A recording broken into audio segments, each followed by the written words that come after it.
Hello दोस्तों, स्वागत है आपका मेरे YouTube channel let's study with Poonam में। हाल ही में मेरठ के गुड़ और तिल से बनी गजक को जीआई टैग मिला है। जीआई टैग मिलने से गजक की पहचान और लोकप्रियता में वृद्धि हुई है। यह कदम मेरठ के स्थानीय कारीगरों और व्यापारियों के लिए एक बड़ी उपलब्धि है, क्योंकि अब उनकी बनाई हुई गजक की गुणवत्ता और विशिष्टता को वैश्विक मान्यता मिल गई है। गजक का व्यापार 100 वर्षों से भी अधिक पुराना है। इसे बनाने में मूल रूप से गुड़ और तिल का उपयोग होता है। यह गजक पूरी तरह से हाथों से बनाई जाती है और इसकी मांग सर्दियों में विशेष रूप से अधिक होती है। मेरठ में गजक का व्यापार शताब्दियों से चला आ रहा है। जीआई टैग मिलने से स्थानीय व्यापारियों और कारीगरों के लिए रोजगार के नए अवसर खुलेंगे।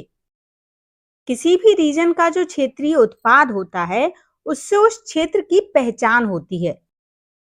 उस उत्पाद की ख्याति जब देश दुनिया में फैलती है तो उसे प्रमाणित करने के लिए एक प्रक्रिया होती है। वो उत्पाद उस जगह पर बना है या नहीं, इसकी पहचान जीआई टैग से की जाती है। हर सीजन में गजक का करीब 100 करोड़ का व्यापार होता है।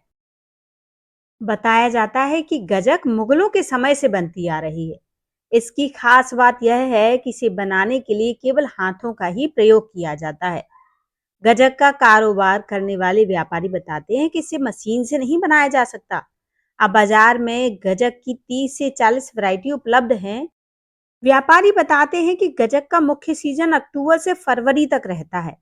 इन दोनों छोटे बड़े व्यापारियों को मिलाकर करीब 70 से 100 करोड़ तक का कारोबार होता है। मेरठ में गुड़ और तिल से बनी गजक केवल भारत में ही नहीं बल्कि विदेशों तक प्रसिद्ध है। अब खास बात यह है कि मेरठ की मशहूर गजक को जीआई टैग मिल गया है, जिससे इसकी पहचान और मिठास दोनों बढ़ेगी। इससे लोगों की जिंदगी में भी मिठास घुलेगी, क्योंकि अब यहाँ रोजगार के अवसर बढ़ेंगे। इस मशहूर मिठाई का जन्म भी एक दिलचस्प गलती से हुआ।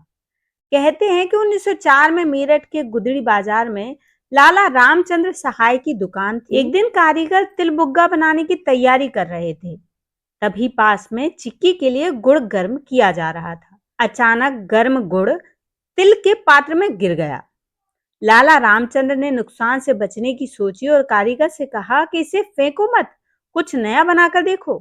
करीब 3 घंटे की मेहनत और सूझबूझ के बाद तिल और गुड़ से एक नई तरीके की मिठाई तैयार हुई, रेवड़ी जैसी लेकिन स्वाद में अलग। जब यह बाजार में आई तो लोगों को खूब भाई। यहीं से शुरू हुआ सुधारों का सिलसिला और 1915 में रेवड़ी गजक ने अलग अलग अस्तित्व बना लिया। यह मिठाई इतनी लोकप्रिय हुई कि अंग्रेजी अधिकारी भी इसके मुरीद हो गए। धीरे धीरे यह रामचंद्र सहाय की गजक के नाम से प्रसिद्ध हो गई। सन 1927 में लाला रामचंद्र सहाय के निधन के बाद भी गजक की पहचान फीकी नहीं पड़ी। पीढ़ी दर पीढ़ी यह स्वाद कारीगरी आगे बढ़ती रही। आज भी सर्दियों में मेरठ की गलियों में गजक की खुशबू दूर दूर तक फैल जाती है। आसपास के जिलों और राज्यों में लोग खास तौर पर गजक मंगवाते हैं। गजक का कारोबार साल में लगभग 4 महीने चलता है। जैसे जैसे सर्दी बढ़ती है वैसे ही इसका जायका बढ़ता है। खास बात यह है कि इसमें किसी भी तरीके का कृत्रिम रंग, एसेंस या केमिकल नहीं डाला जाता। स्वाद और खुशबू के लिए लौंग, इलायची, जावित्री, जायफल का इस्तेमाल किया जाता है, जो सर्दियों में सेहत के लिए काफी फायदेमंद माने जाते हैं। गजक बनाने की प्रक्रिया भी पारंपरिक है। कढ़ाई में गुड़ गर्म किया जाता है, फिर उसकी पिटाई होती है और उसके बाद रेवड़ी और गजक बनकर तैयार होती हैं। पहले सिर्फ गुड़ की रेवड़ी, लड्डू और काजू वाली गजक बनती थी।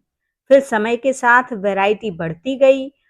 पट्टी गजक, स्प्रिंग रोल गजक, चॉकलेट रोल गजक, ड्राई फ्रूट समोसा गजक, कुल मिलाकर आज मेरठ में 30 से 40 प्रकार की गजक उपलब्ध हैं।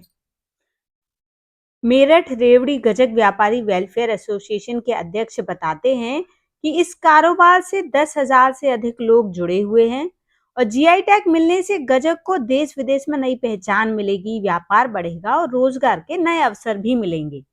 एसोसिएशन के पदाधिकारी बताते हैं कि जैसे मेरठ की कैंची, बैंड बाजा, खेल उत्पाद विश्व प्रसिद्ध हैं, वैसे ही अब मेरठ की गजक भी वैश्विक पहचान बनाएगी। यह पहले ही वियतनाम, यूके और यूएस में धूम मचा रही है।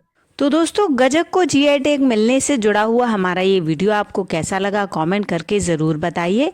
और यदि चैनल पर नए हैं तो चैनल को लाइक, शेयर और सब्सक्राइब ज़रूर करिए। मिलते हैं अगले वीडियो में, तब तक के लिए धन्यवाद।